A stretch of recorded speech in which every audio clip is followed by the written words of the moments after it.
abundantly above all you can ask or think, according to the power that worketh in you, worketh in you.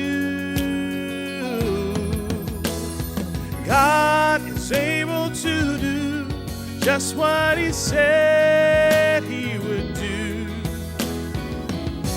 He's gonna fulfill every promise to you.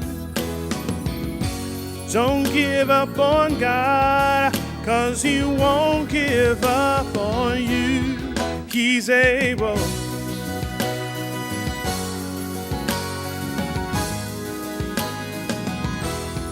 He's able.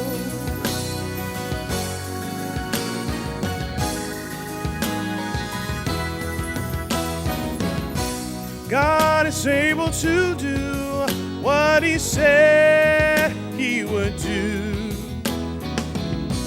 He's gonna fulfill every promise to you. Don't give up on God, 'cause He won't give up on you. He's able.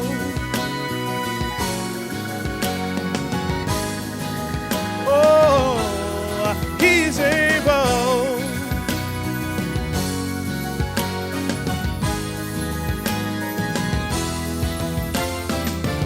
God is able to do what He said He would do.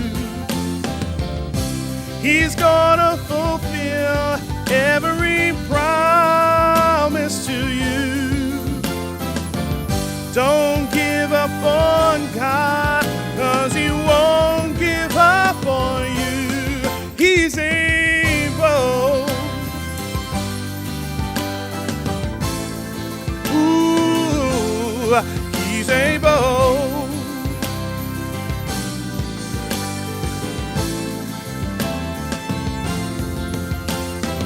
Oh, He's able. Ooh, yeah, He's able. Oh,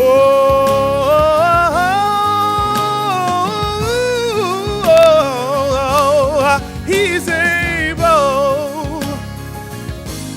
Whatever you need, whatever you ask, He's able. Oh,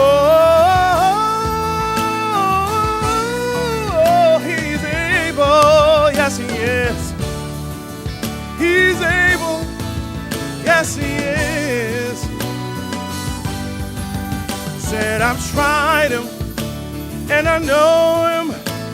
He's able to do the impossible. He's able to do the unbelievable.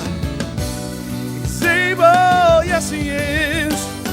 Whatever He said, He will do it. Whatever He promised, He will do it. Whatever you need, just ask. And when you ask, just believe. By faith it'll be done.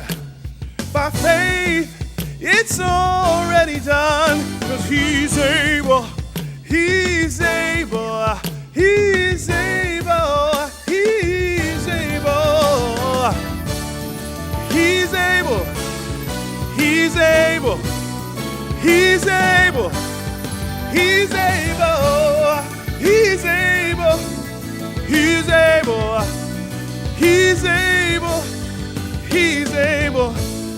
Don't give up on God. No, no. Don't give up on God. No, no. Don't give up on God, 'cause He won't give up on you. Don't give up on God, 'cause He won't Don't give up on God, 'cause He won't give up on you. Don't give up, don't give up. He's able.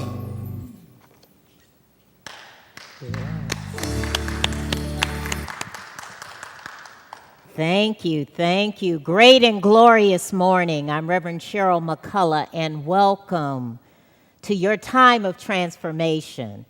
We are so glad that you're able to join us this morning. And thank you, Keith Pierre, for that wonderful, He is able.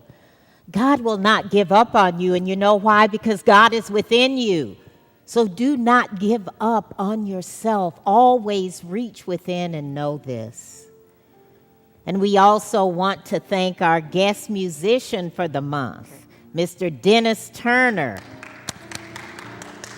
who is filling in for our wonderful Richard Payne and the Richard Payne Trio for their needed rest and re-energizing for the month of August.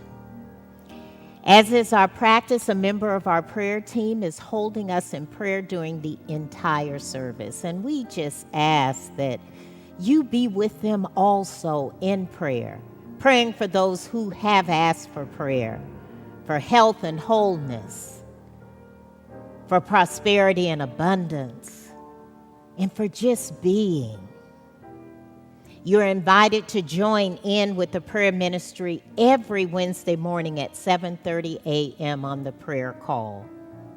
And you can submit prayer requests and requests for spiritual counseling online, or you can call the office and the appropriate ministry will be notified.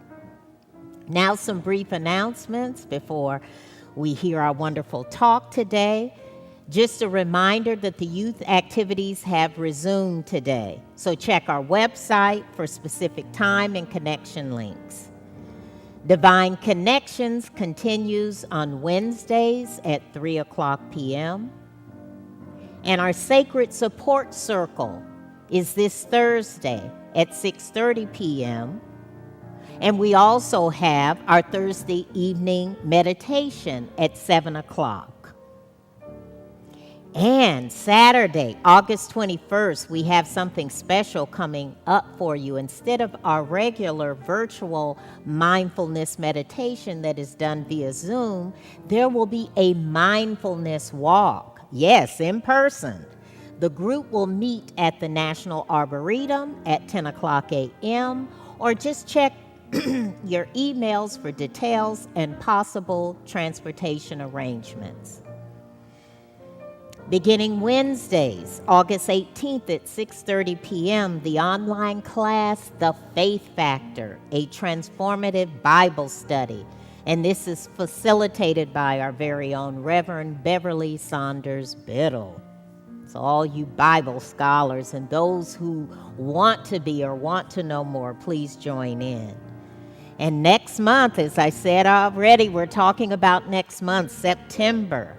The SEE online class, Discerning Your Purpose, will be held on Tuesdays, September 7th through October 5th at 6:30 p.m. And again, our very own licensed Unity teacher, Sylvia Nzinga Quinton. So Nzinga will be facilitating that class. And a reminder, Thursday, September 9th is our World Day of Prayer. And the prayer ministry is planning a full day of activities for you. If you've been contacted about joining in on our prayer from 6 a.m. to 12 noon, please join in and pray during that time. So watch for specific times and links as the event gets closer. And always reminding you to read the emails that come to you. Or check out our website at unityofwashingtondc.org. There we will have a listing of all the activities for you and the connection links. And now, introducing our speaker, who really needs no introduction. He's back with us again. Our speaker today is Reverend James Trapp. He is currently the senior minister of worship at the Spiritual Life Center in Sacramento, California, and president of Star Human Capital, a consulting firm dedicated to applying universal spiritual principles to inspire and instruct others to create their best lives and strategically improve their organizations. He is a former CEO of Unity Worldwide Ministries. He also served as senior minister at Unity on the Bay in Miami, Florida. In addition to being ordained Unity minister, Reverend Trapp has a bachelor's degree in economics from Princeton University and a Juris Doctorate from the University of Florida. He studied at the Bar Center for Buddhist Studies, where he enhanced his proficiency for practicing and teaching mindfulness meditation. And Reverend Trapp is going to bring it to us again with this message entitled, Grasping Spirit. It's caught and not taught. So let us extend a warm welcome for Reverend Trapp for his message and meditation.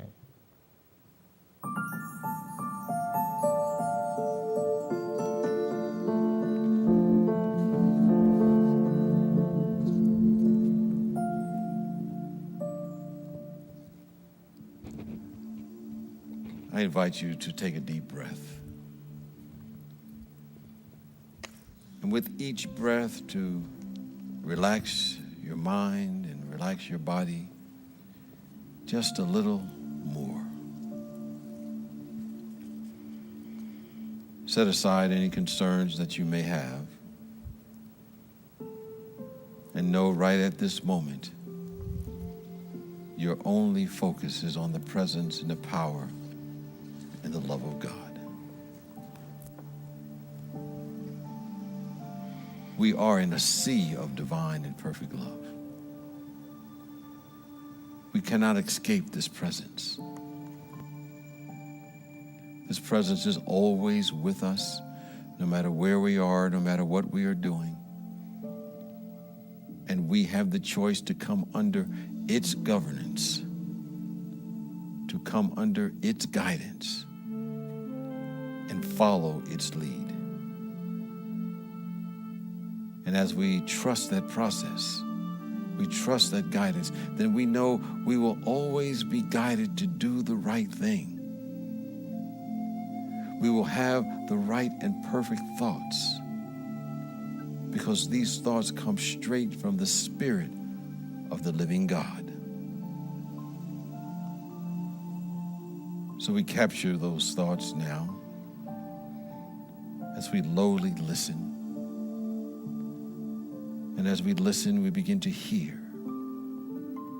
You are my beloved, in whom I am well pleased. You are the way that Spirit of God gets around. So we let this presence speak through us. And then as we allow it to speak through us, we follow it up by doing what is proper in that moment. For Spirit is always right. If we just listen to Spirit and set aside some of our egoic tendencies and let God be God in us. This presence is always working for my individual and collective good, we can say every moment of the day. So we know in truth this presence can never steer us wrong. We know in truth this presence is always perfect, even when we are not perfect. When the human part of us is not perfect. But we can get back in alignment with that perfect nature that is within us and aligns with the presence of God. After all, if this presence can manifest all the galaxies of the universe, keep this earth revolving around the sun. Help the plants to grow. It can guide us to do what we are here to do, no matter what the situation may appear to the outside world. So we trust in God. We trust in God to guide us always and in all ways. And as we allow this presence to have its way with us, we need not worry about anything. As that scriptural reference reminds us, if the presence and the power and love of God can take care of all the birds, all the other things on this universe, it will take care of us. So we trust in God. We follow His guidance. We come under its purview. We feel our connection, knowing that it knows what we need even before we ask. For this and so much more, we're thankful and we are grateful as we trust in God. And so it is, and so we let it be. Amen.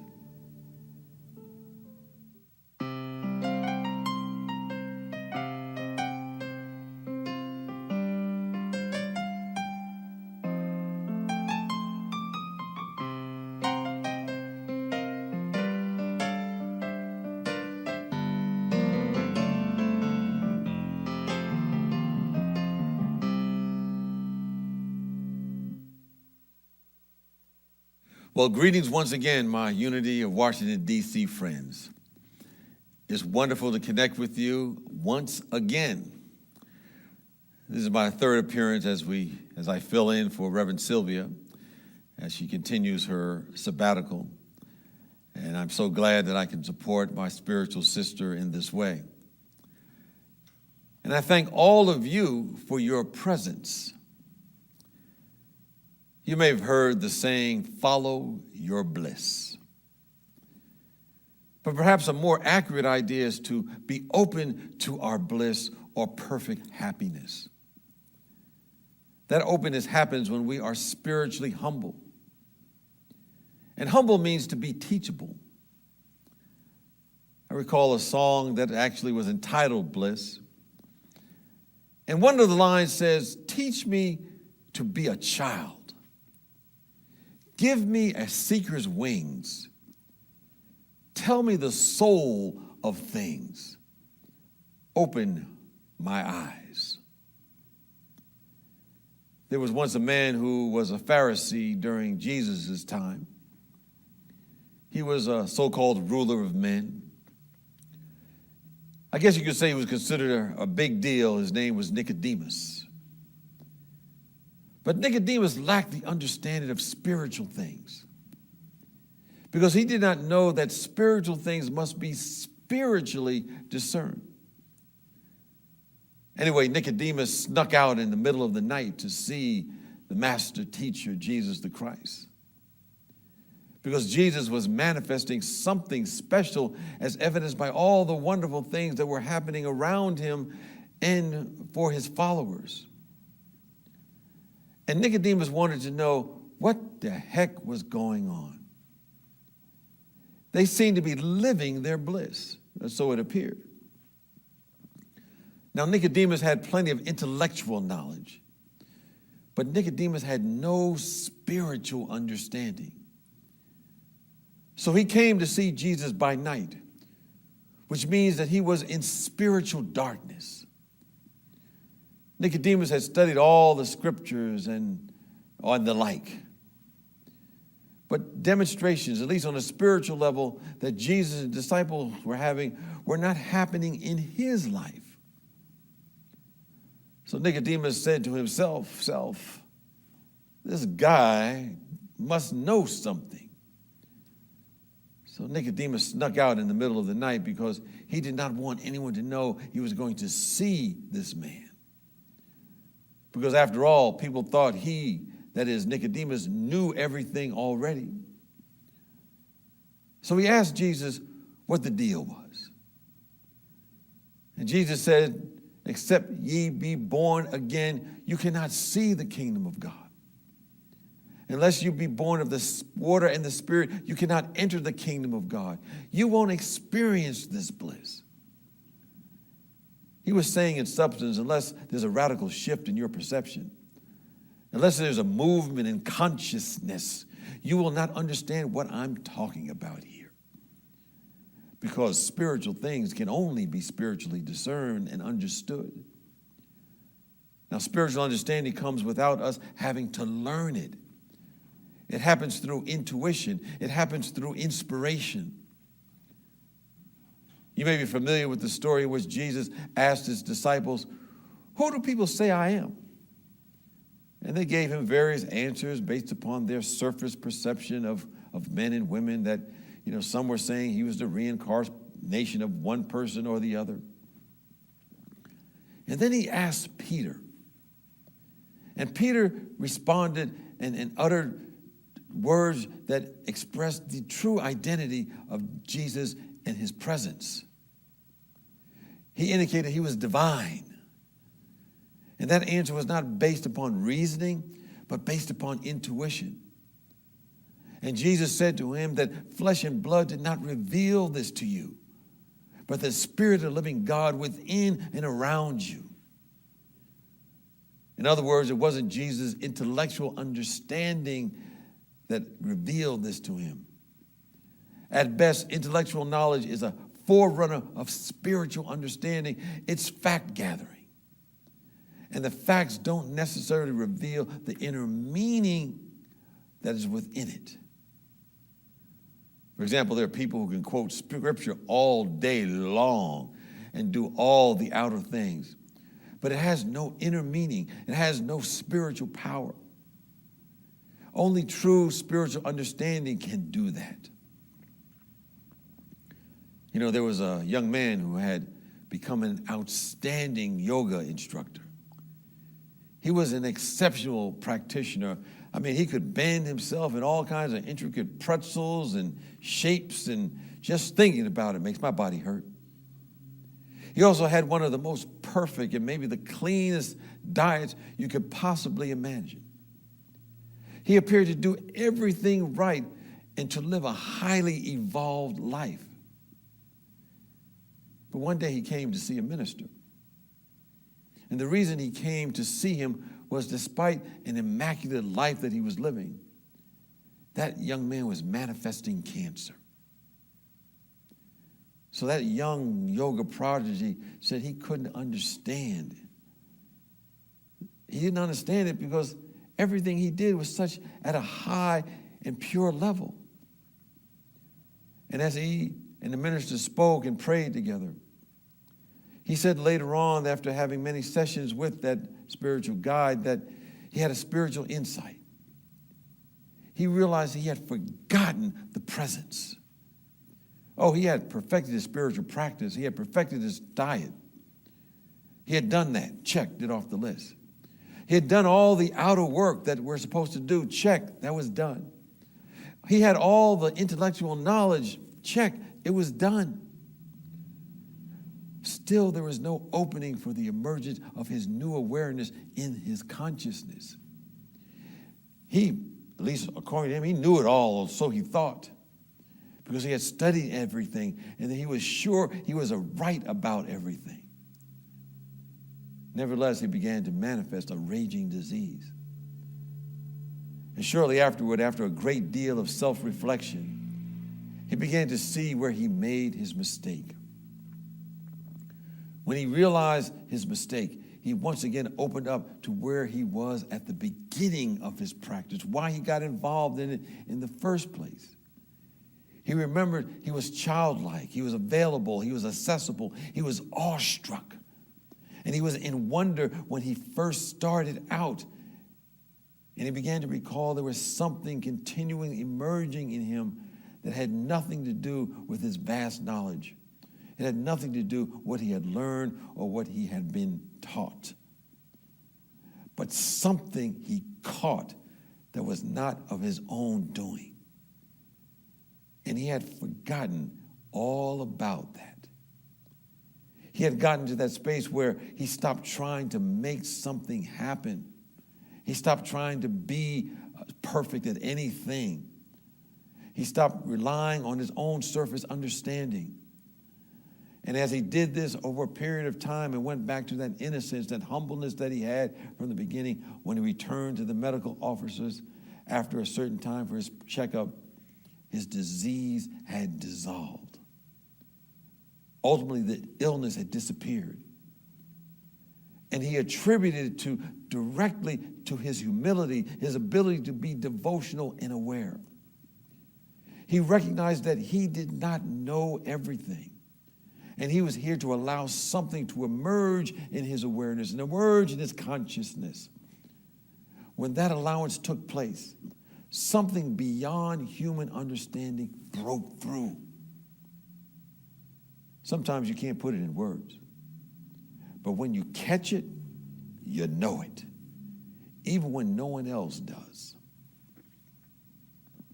When I was going through my own transformational experience, I had reached into the dark night of the soul because of my riotous living and my addictive habits. And I was coming out of that because I had practiced self-forgiveness. And something happened to me that changed my whole perception about life. And I was walking back to where I was living at the time. And seemingly in an instant, everything around me collapsed into a sea of oneness. There was no separation between me and anyone else. There was no separation between me and the trees and the leaves that were falling down. There was a vibration that seemed to connect me to everything around me in a way that I did not foresee. And of course, I went back to speak to some of my friends and colleagues, and I was so excited. And I said, man, I saw God, I saw God, I saw God. At least I was saying that in so many different words. Let me tell you what I saw. And they listened very politely. And, they kind of went away and said something to the effect, yeah, that's interesting, but let me tell you about my life. I realized at the time I was trying to reveal my experience of God, reveal my experience with the force, my experience with this invisible something to another person. The fact of the matter is we cannot reveal God to another person. As Emily Cady points out in her book, Lessons in Truth, which I reread periodically because there's such fundamental truth in there. She says on page 100, if we've gotten that spiritual understanding to some degree, we may be able to give some pointers on how to seek and find that presence that is in each and every one of us. But as that scriptural reference in John 3rd chapter, 8th verse says, spiritual understanding is like the wind that blows where it chooses, and you hear the sound of it, but you know not where it comes from or where it goes. And so it is with everyone who is born of that spiritual something. I use that word something as another word for God. I don't know if you ever had this inkling. You would say to yourself, something told me to do this. Or something said, something told me to turn left when I usually turn right, but I didn't listen, and all kinds of havoc broke out. The awareness of this something, this new birth takes place in the silence. It takes place in the invisible. When you catch it, people can feel it. They sense something is radiating from that person. I recall there was a magnificent spiritual conference. And they wanted to begin and end this conference with the reading of the 23rd Psalm. And they asked a young, excited spiritual teacher, a minister, to kick off the conference by reading the 23rd Psalm. And he did so. He was articulate. He was fluent. He had the psalm completely memorized. And he went through the entire psalm. The Lord is my shepherd, I shall not want. And he went through it. And when he finished, there was a light applause from the audience. He felt kind of good about himself. And the conference went on, and at the end of the conference, they called up an elder statesman. And they called him up to close out the conference by him reading the 23rd Psalm. And the elder statesman got up there, and he was kind of slow, and he was adjusting his glasses to read the Bible. And when he started reading, he stumbled over a few words, and he began the psalm and said, "The Lord is my shepherd, and I shall not want." He articulated through the psalm. And as he read through the psalm, he could feel a hush going through the audience. People began to cry. People were healed. He was able to release the burdens of guilt from folks. Doubt and worry and fear began to be lifted. A transformation had gone through the room. And after it was all over, the young minister went to the elder statesman, the elder minister, and said, "I don't quite understand. When I recited the psalm, I was fluent, I was articulate, I knew it by heart. And people liked it. And there was a light applause, but when you read it, when you did it, there was not a dry eye in the house." What was the difference? And the elderly man looked at the young man and said, "You knew the psalm, but I know the shepherd." He didn't just have an intellectual perception of truth. He knew it within every cell of his body. Because there's a difference between knowing about the truth and knowing it. He knew that we are not here to intellectualize the spirit, but to spiritualize the intellect. The seasoned gentleman had a deep spiritual understanding. And he was someone who attained spiritual understanding and saw it through a different perspective. Anyone, he or she, does not give power to sickness when they have this understanding. They do not give power to sorrow. They don't fear death. Rather, they're one who has a deep and abiding spiritual understanding and recognizes the purpose of life is to discover the divinity within, to know and live from their oneness with the Spirit of the living God.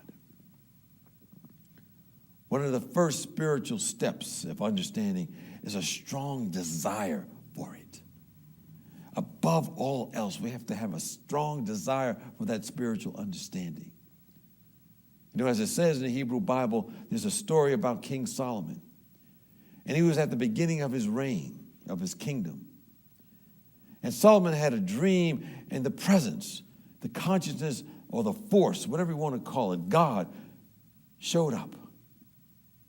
And this presence said to Solomon, "What should I give you?" And Solomon said, "Give me understanding.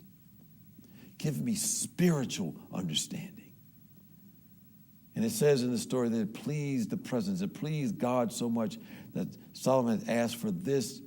And according to the story, the presence said, "Because you asked for understanding, and understanding mind and heart, and not to live a long time or for lots of money or to get rid of your enemies, I will give you a wise and discerning mind like no one has ever had before or after you. And on top of that, I will give you what you haven't asked for. I will give you abundance and honor for all your life like no other king has ever had." Now, when we seek consciously that spiritual understanding, we don't attain it all at once.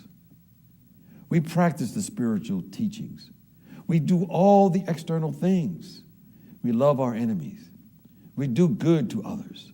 We practice forgiveness. We practice thinking positive. These are, as Emily Cady points out, the preliminary steps and stepping stones to spiritual understanding in a genuine way. Or put another way, we can ride the horse to the castle, but at some point we must get off and go inside. We do the external metaphysical and spiritual work. Then at some point, we let go. We let God, and we let that spiritual something take over our life. You know, when we seek this spiritual understanding, we realize it's not something that can be taught. It can only be caught. As that song, Bliss, that I referred to a little earlier goes, remember, we're asking Spirit to give us an open heart. And when our heart opens, we give away every illusion. And then we watch the sky unfold. We catch the overflow of the universe. And we remember we are here for one reason. We're not here necessarily to have fun. We're here to reveal the presence of God, and we have fun along the way. We're not here just to make money. We're here to reveal the presence of God, and we make money along the way. We're not here just to accumulate and acquire. We're here to discover the presence of God, and then we discover we get what we want anyway. We understand what is first. Seek ye first the kingdom. See it, activate it, practice it, live it, let it take over. And when we put our attention there, our entire life experience, making money, right relationships, healing the body temple, all that stuff we're working so hard on will become second nature. And we'll simply put our attention on God and this living good that we know and practice the principles. And we'll accept higher possibilities in every area of our life, letting go and letting flow. And then what happens? The life force will take over. And without any process of reasoning, you're caught that spiritual understanding. And then you'll look up one day and you discover that you're surrounded by people who love you. You look up one day and you realize you have more than enough of everything that you need. You look up one day and everything is working together for your good. And you're not thinking about trying to make it happen. You're simply making it welcome and staying out of the way of it happening, because this is the way of the Spirit of the living God. You're just here to accept it. You're just here to catch it. You're just here to see life unfold in its most magnificent way. You don't get it taught. You're allowed to be caught. And so it is. And so we let it be. Peace and blessings to you.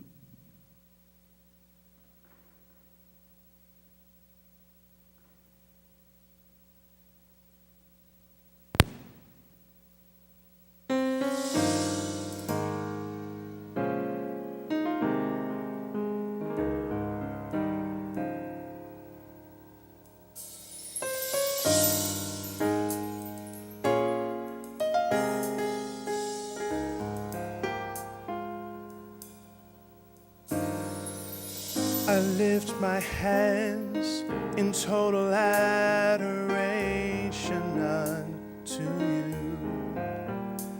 You reign on the throne, for you are God and God alone.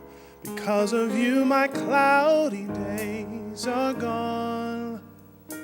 I can sing to you this song. I just want to say that I love you more than anything.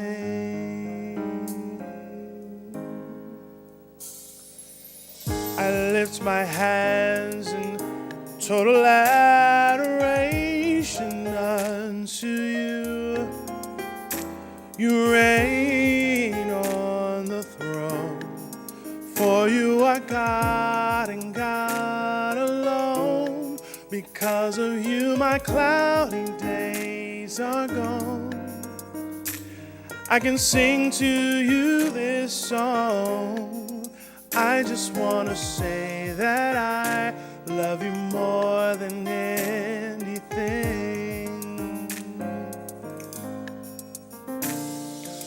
Hold me in your arms. You are my shelter from the storm. When all my friends are gone, you were right there all along. I've never known a love like this before. I just want to say that I love you more than anything.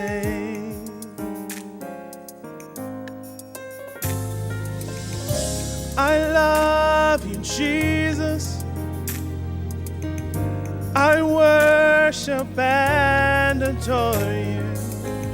Just want to tell you, Lord, I love you more than anything.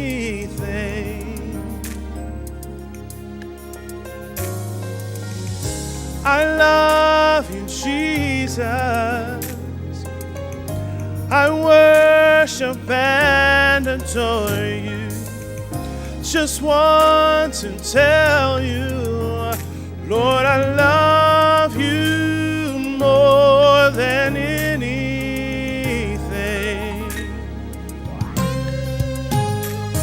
I love you, I love you, I love you, Lord, today, because you cared for me in such a special way. Oh, that's why I praise you, I lift you up, and I magnify your name. That's why my heart is filled with praise. Oh, Jesus went. Oh, Jesus went to Calvary to help someone just like me. That's love. That's love. Oh, I love you, Jesus. I worship and adore you. Just want to tell you, Lord, I love you more than anything.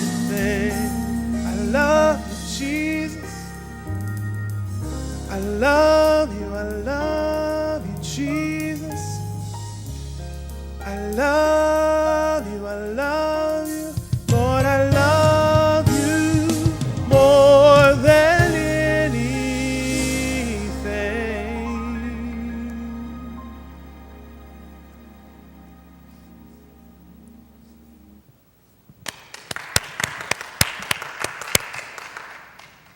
Thank you, Keith, more than anything. And what a nice segue from the message that we received from Reverend Trapp. With that smooth voice, I could hear it and feel it. It is something that cannot be taught. It is caught. And I loved what Reverend Trapp had indicated. There's no separation. You cannot explain or really reveal your feeling of God to anyone else. Yes, you can give tips. You can talk about different things, but it's that into it. It's really into you. That is what you have and what you feel. And thank you, Keith, for helping reveal that in song. Whew. So we are coming to closure.